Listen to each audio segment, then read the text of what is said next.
Olá, pessoal do Agro Produz, empresas familiares agro, sucessores, herdeiros, família como um todo, família agro, profissionais do setor, direto ou indiretamente, aí, trabalhando e contribuindo com esse setor tão representativo no nosso PIB, PIB desse país, que é a locomotiva aí das nossas receitas, aí, das nossas nosso VBP, né? Nosso valor bruto de produção, pelas participações que eu já citei anteriormente. Então, tem a sua força, tem o seu peso. E dando continuidade ao nosso trabalho, à nossa visão, ao nosso processo, que é a nossa jornada, querendo mudar um pouco aquela estatística que a gente passou no primeiro encontro, nós queremos agora fazer uma reflexão e fazer uma breve correlação entre o primeiro módulo de família, o alinhamento dos sócios, da questão dos apetites, de visões, desejo, participação, a família dentro do ambiente, patrimônio, família e negócio, os 3 círculos de Davis. Olhando tudo isso, nós vamos para um ambiente que geralmente, quando se fala em planejamento sucessório, começa a se organizar aqui o patrimônio, ok? Sem grandes discussões e tal, isso aqui é muito trabalhado e é foco, geralmente, das consultorias, envolve muita parte jurídica, jurídico-tributário, e que geralmente se gasta muita energia, muito tempo, até porque vem toda uma estrutura montada, que eu costumo dizer, uma teia de aranha, que é feita lá no início, quando se começou todo um trabalho, se começou a estruturar e vem se trazendo até chegar a um ponto que precisa parar e organizar isso. Então, o patrimônio começa a ser organizado e hoje muito utilizadas as estruturas de holdings patrimoniais, correto?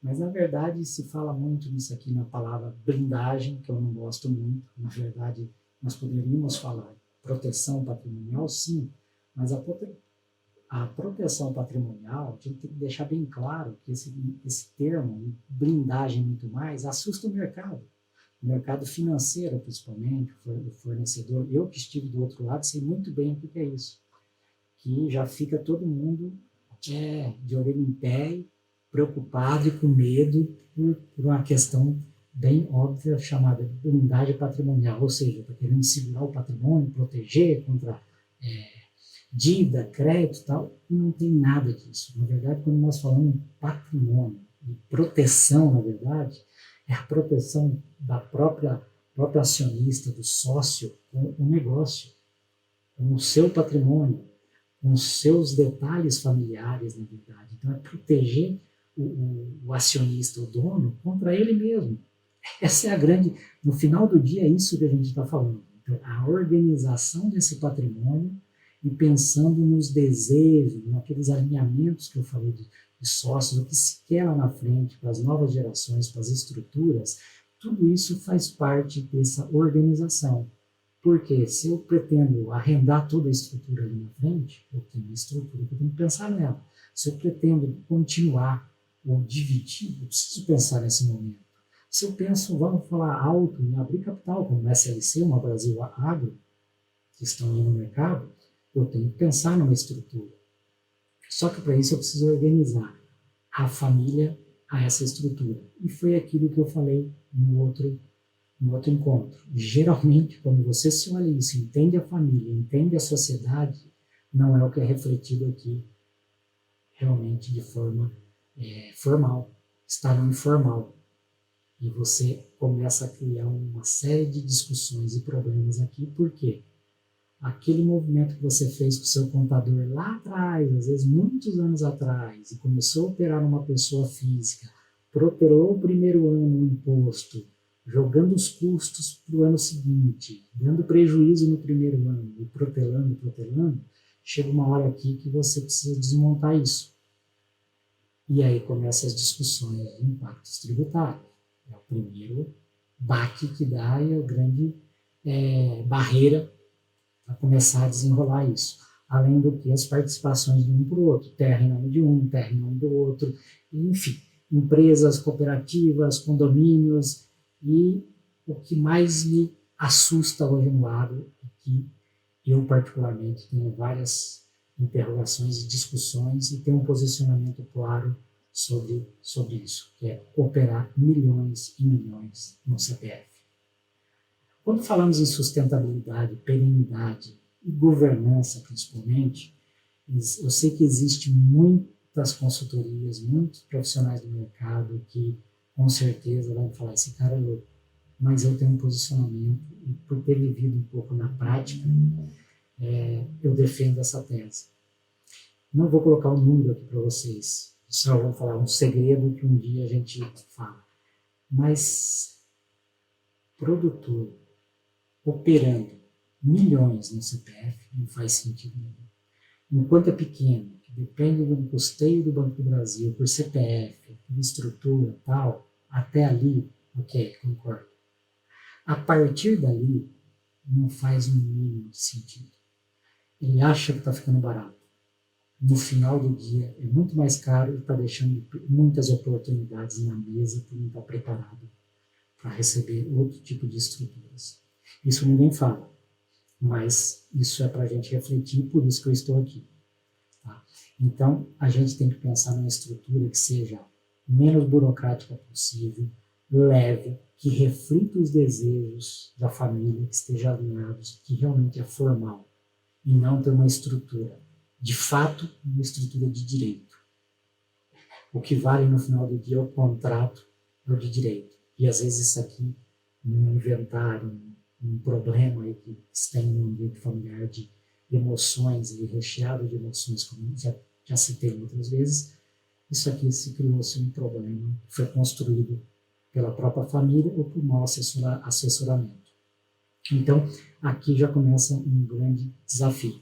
Trazer essa estrutura patrimonial organizada, fazer todo esse de A a Z e organizar isso, trazer uma estrutura societária que reflita os desejos e o que é realmente a família e os donos dentro desse processo e que reflita isso para o mercado. Então, aqui um outro desafio. E aí nós precisamos falar em tributário. Qual que é a melhor eficiência tributária para isso? Normalmente aqui é um grande desafio da empresa familiar agro. Qual que é isso? E qual que é esse grande desafio? É planejar. Lembra que eu falei que a empresa familiar agro vem do patriarca, da mão na massa, de fazer, de executar e prático.